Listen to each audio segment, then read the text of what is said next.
Na denúncia, o procurador-geral explica como, no entender dele, o entorno político do presidente atuava em harmonia com Temer e com os interesses da organização criminosa em vários órgãos da administração pública. Rodrigo Janot descreve que Eliseu Padilha, Rodrigo Rocha Loures, Henrique Alves, Eduardo Cunha, Moreira Franco e Gedel Vieira Lima orbitavam em torno da liderança e coordenação de Michel Temer. Janot narra que os denunciados ora agiam juntos, ora se associavam em núcleos menores, subgrupos dentro de um grupo maior, que inclusive entravam em disputas internas. O procurador detalha a divisão da propina por personagens, grupos e órgãos públicos, ou seja, de onde o dinheiro era desviado e para quem. O Ministério Público diz que a Petrobras foi loteada pelo núcleo político da organização criminosa. Na prática, cargos estratégicos eram ocupados por indicados políticos para facilitar os desvios. A Procuradoria reforça que essa era a contrapartida pelo apoio do Partido Progressista e do PMDB ao governo.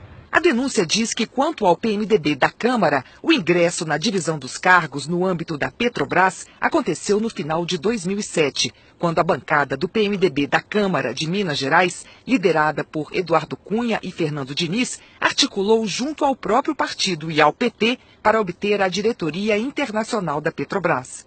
A negociação em torno do novo diretor não passou apenas pelas mãos de Eduardo Cunha e da bancada de Minas Gerais. Ele contou também com a participação de Temer e Henrique Alves, que deram o aval necessário. Após a posse de Jorge Zelada neste cargo em 2008, operações relacionadas à diretoria renderam, de acordo com Janot, quase 32 milhões de dólares a Eduardo Cunha, Henrique Eduardo Alves e Michel Temer.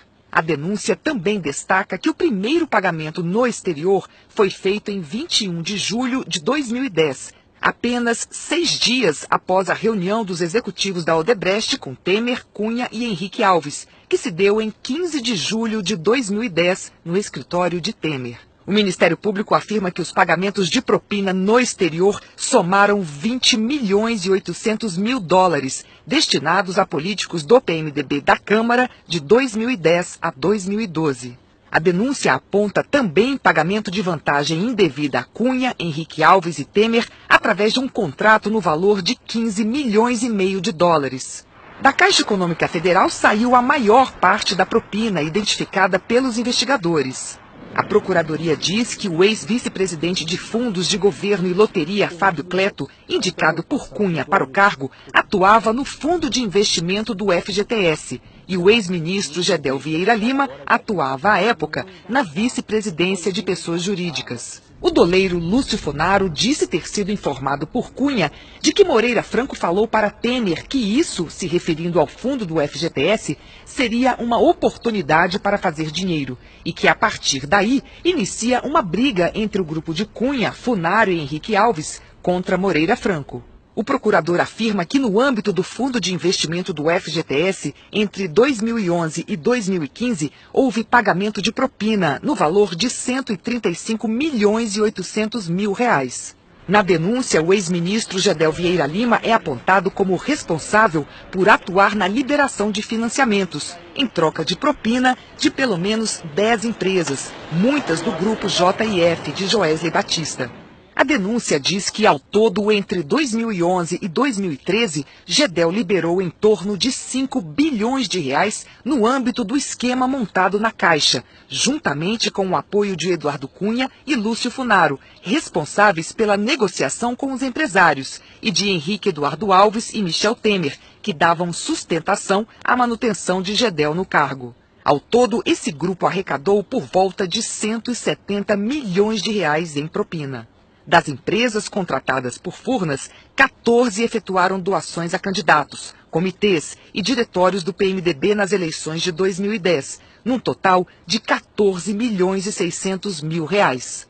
E delatores como executivos da Odebrecht, Lúcio Funaro, confirmaram o pagamento de propinas relativas às obras de hidrelétricas no Rio Madeira, para Temer, Henrique Alves e Cunha. No Ministério da Integração Nacional, comandado de 2007 a 2010 por Gedel, o esquema atuava no Departamento Nacional de Obras contra a Seca, o DENOX.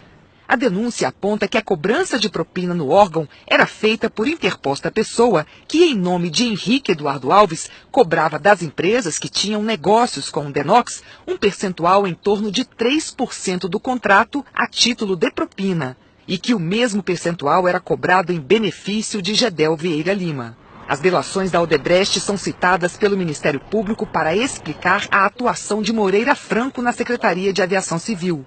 Em 2014, novas reuniões foram mantidas para discutir questões relativas à gestão do aeroporto do Galeão, e que Moreira fez uma solicitação de vantagem indevida à Odebrecht, 4 milhões de reais. O indicado por Moreira Franco para receber o dinheiro foi Eliseu Padilha. No Ministério da Agricultura, o procurador aponta o trabalho de Temer pela nomeação de Wagner Rossi para o comando da pasta em 2010. E que, após Rossi deixar o ministério em agosto de 2011, Temer solicitou a Joesley Batista que pagasse uma espécie de mesada, no valor de R$100 mil para o ex-ministro. Foi Rossi quem apresentou Joesley ao presidente. Mais tarde, já com o ministério sob o comando de Antônio Andrade, hoje vice-governador de Minas, Joesley foi beneficiado por uma ação da pasta, liberando a exportação de miúdos bovinos, um negócio que rende US$300 milhões por ano.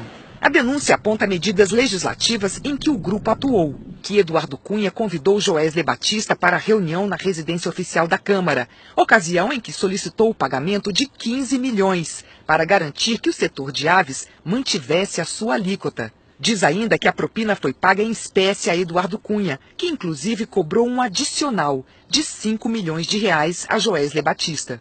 Também sofreram interferência do grupo projetos sobre execuções fiscais de pessoas jurídicas, venda de remédios em supermercados, tributação de operações comerciais no exterior e até impostos sobre combustíveis para aviões. A denúncia aponta Eliseu Padilha e Eduardo Cunha como os principais articuladores do grupo nesta área. Rodrigo Janot afirma que a ascensão de Michel Temer à presidência gerou um rearranjo interno na organização criminosa, com integrantes do grupo sendo alçados ao primeiro escalão. E embora o núcleo político do PMDB da Câmara tenha sido afetado pelas investigações, isso não teve influência nos negócios escusos mantidos pelo grupo. E apenas novos articuladores foram escalados para o papel daqueles que foram afastados de suas funções.